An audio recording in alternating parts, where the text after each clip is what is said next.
I'm Janie. Welcome back to my channel, Upcycle Creations, and I have the perfect scrap buster for beginners that you've ever seen.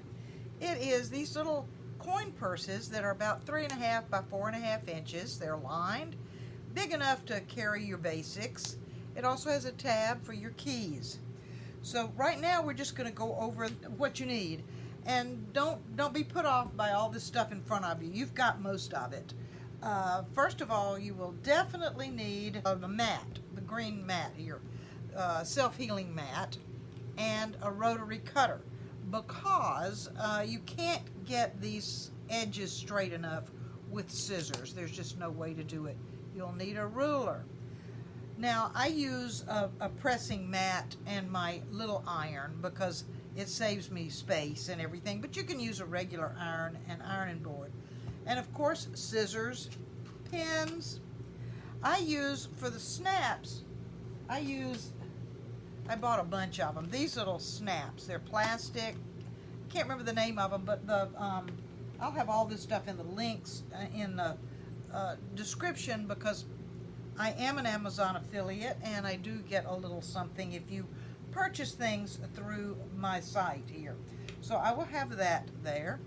Now, this is a medium weight iron-on interfacing, and I use a medium weight. Don't use something too heavy. This is very easy to sew through on a machine by hand. So this is what I use for that. Now, you'll need a little piece of cardboard, and if you want to use these snaps, you'll need an awl to put the holes in. Pins, let's see. Oh yeah. Now what I did, and we'll get to this, after I got my iron-on interfacing ready, I cut my own template so that I don't have to do it again. You can do that out of cardboard or anything. And of course, you're going to need lots of scraps, which we all have way too many of, and a pencil and a marker, any kind, always comes in handy. The other thing you're going to need also is a sewing machine, and you can use a very basic sewing machine or a fancy one. Now, I just got a new one, and it has all these fancy stitches, which is great for doing this. You can use just the regular zigzag stitch. You can use it by hand. We'll get into that later. So anyway, gather up your stuff. And oh yeah, one thing I forgot is you'll need some kind of marker, you know, straight edge for your rotary cutter. Okay, I'll be back after I clean this mess up, and we'll be ready to get started. We are ready to get started.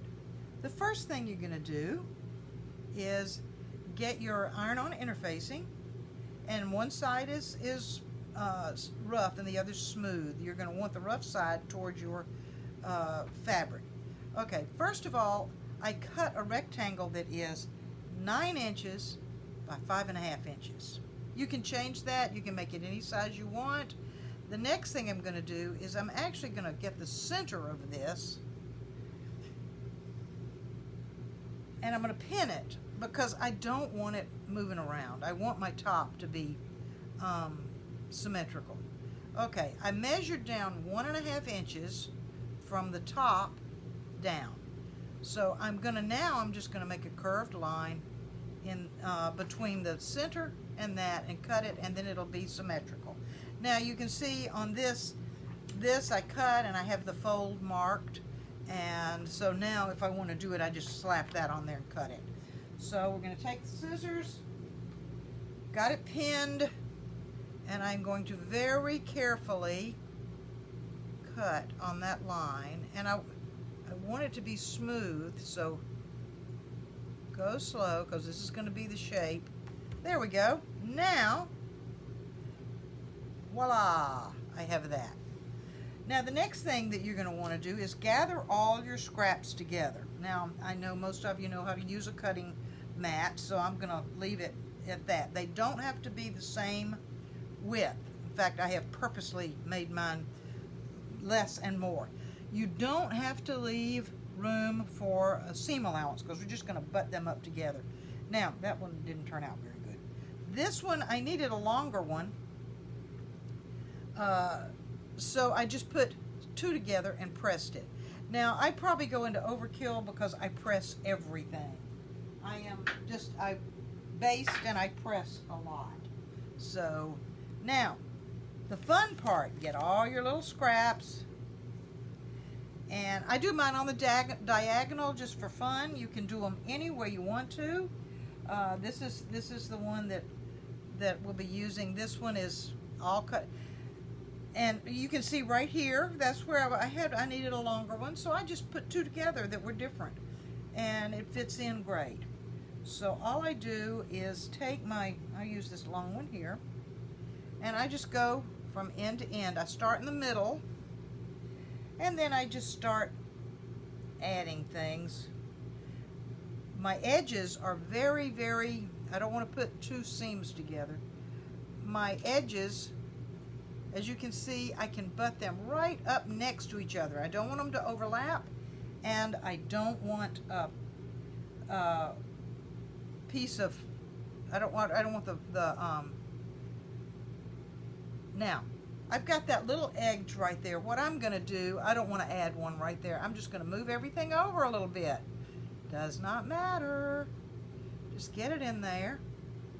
Move it over. Now, I want to save my scraps, so I don't center these. I just put them where, I don't have too much up here, and most of my scrap is going to be off down there. Now, I just keep doing that until I have everything done. And a lot of times I do try to keep my colors so that they kind of come together. Now I might do a fancy stitch down the middle there. And here's this. And again, I'm not real crazy about that. So I might look for something. I have some that are this size. Let's see. So I might get, a triangular piece to go there. I wouldn't use this blue probably, but see, you can just put that right there. Now, I've got it on. I've got everything just as straight and no thing. Now, what I'm going to do, and I'm not going to do it right now because these aren't the exact ones I want to use. I'm going to get my iron on a good warm setting. Probably not all the way up. If I put this iron all the way up, then things don't work right. I put about 3/4 of the way up. So you just have to see if it feels good and it's sticking, that's right. So what I do, and my iron's cold right now, I start right in the middle, like that. Do not slide your iron around. Do that, do that, do that, all around. Okay. Then what you want to do is, once you get that done,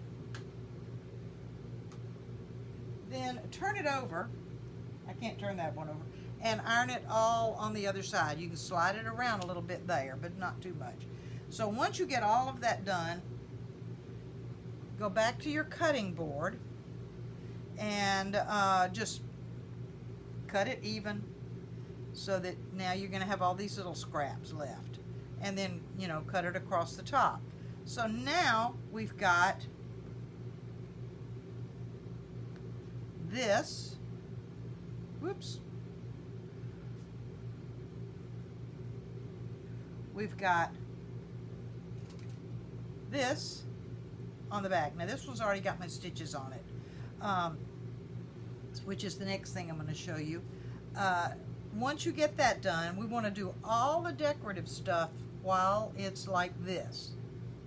So now what I've got this done, and I've done all the stitching. So the next thing you want to do is practice first on your machine and get your fancy stitches. This is where it's fun. I love using the fancy stitches, but I'm not good enough at it to actually use it where it counts. Here, if they're the tiniest bit off, nobody's ever going to notice, so I get to use them. Now, let me see if I can get this to go, and one of these, this is just a zigzag. This is like a little Greek key and a zigzag. And this, I love this one. This is a herringbone.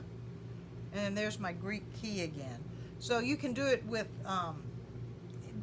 just line up. My foot has where they come together, right in the center. I line that up right with where the two come together. And you can see how beautifully that does. It's almost prettier on the back than the front. So I get that done. All right, next thing you have to do is you have to make your little tab. And I have that little piece here somewhere. It is 4 inches by 2 inches. All you do is put the 2 inches this way. You fold it in half, press that. I press it, you don't have to.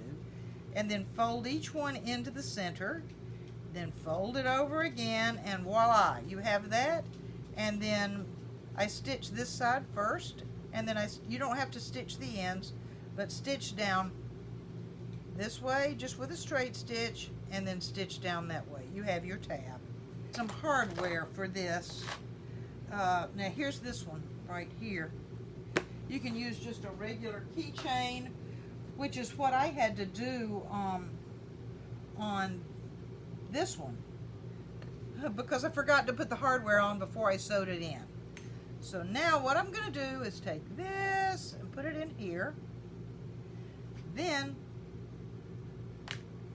I'm going to take my, where'd I put it? Just a second. Here it is. I'm going to lay this down. I'm going to decide exactly how I want this to do it. And I'm going to make sure everything is good that way, and then fold this down, get this exactly the way you want it. And then I measure it, you know, fold it over and measure, make sure that's good. Everything's the way you want it. Now, if you want to press that, then when you come back to it, you can see where you folded it. But I want to put the tab not up here. I want to put the tab here so that it's not too close to an edge. So I'm going to put my tab in so it comes out here. All right, so I'll actually take my little pencil. Anybody see my pencil? Here we go. I'm going to mark that. That's the top, and here's the bottom. That's where I want my tab to go. Now, got that on the back. Here we go. Lay that out. Get the lining. I've got the place marked for this. I've done all my stitching that I want to do on here. I've got the bottom up. I'm going to put the lining. If there's a front and a back to the lining, make sure you have right sides together. Now, pull this up a little more, get it just right. Then I'm going to pin it. Make sure I get that one right there. Okay. Get these pinned. Okay. Now, this, I'm going to do this again just to be sure. Bring this down. Get out of the way. This goes up here. That's not enough. This is going to come down here. Now, I'm going to look. I think it's on the other side. Right over here. There. I found where I marked it. So I'm going to take this. This goes inside here. Okay, I see where I marked it. I'll put it right there. Now I'm extending this over the edge. You'll see in a minute.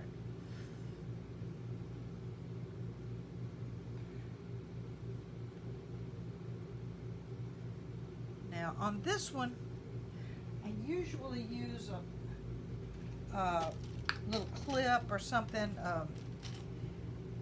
because I find it's a little hard to pin through all of that. So let's see here. Get that right there. Can you see that? See that little tab sticking out? That way I know that I'm not going to miss that edge. Okay, now I'm going to get everything pinned. Now here I like using pins instead of clips, because sometimes with the clips it is possible for it to fudge a little bit. So now I'm going to turn this over. I'm going to make sure that this is pinned, this is in here good. Then I'm going to use a pin on either side of it.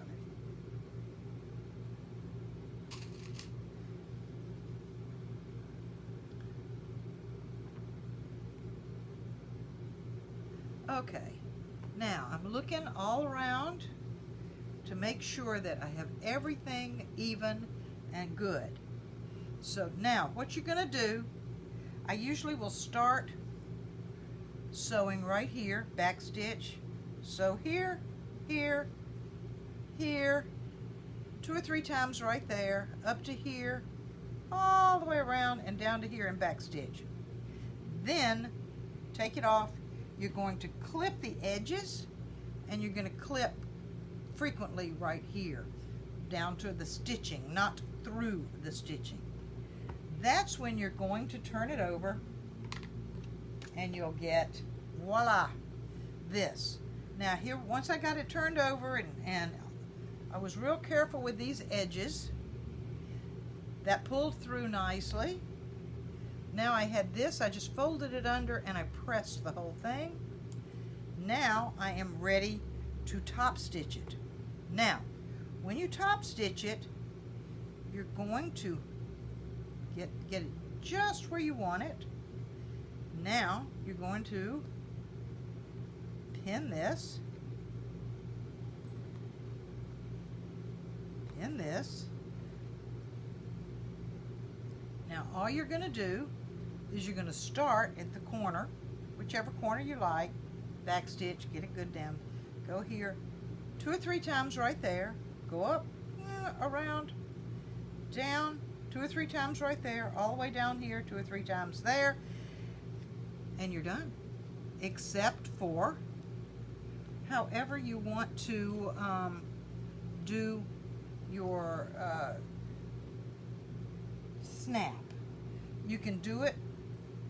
This is where the little piece of cardboard comes in. If you're going to use these little snaps, I put this in here after I make sure that I've got exactly in the center. Everything's good. All right, this isn't top stitch, so it's not going to look great. But I make sure I have this, and then I press that, so it'll be really good. Then I'm going to come down here where I want it, and I have my dot right there that I've put. So I'm going to bring this in here, get this here, make sure your edges are nice and lined up. Now mine are a little wider, so I'm just going to kind of bring it in a little bit. It won't be that way once you get it top stitched. Then I'm going to use my awl, and when I do this, I can poke it through and it won't go through. You'll feel it get to the cardboard, and then you can put your snaps and they'll be in the right place. You could sew button here, you could sew another button here, there and there. Then you could use a string. You could use a sew-on snap. You could use magnetic snaps. Best thing for you to do, you could put a button here and a buttonhole here. That would work. And you can do a buttonhole by hand, and that's pretty easy, or with your machine. So once you get that done, here's the one that I top stitched. You can see how it holds this together, goes all the way around, and then my snap goes in there. Now the most fun on this to me is getting into my scrap bag and making all these beautiful strips. You could do shapes, anything that has a very straight edge that you can butt the ends up together. You could probably do curves if you cut them together and then opened them up and fit them like a puzzle. You can also take this, you could do your hand stitching on the back. If you mark where that is before you sew it, you could do a heart right there. You could put beads on it. Here you could add a tassel. So even though this is a very, very, very beginner piece, It's fun to do, and you can make it as fancy and complicated as you want. I would love to hear what you've done with it, and if you've gone along with me. I really am not set up to do all the fancy back and forth sewing here, and I'm going to do that. So I just kind of walked you through it. Big thing I can say is pin a lot, check constantly to see if everything's lined up and the same width and symmetrical. That was my first problem, was it was kind of wonky. So let me know how you do. I hope that I hear from some of you that would like to make one of these. And it doesn't really take that long once you get your scraps cut, but that's the fun part. Please subscribe to my channel if this has been helpful, and comment, share, like. Let me hear from you. Thank you. Bye.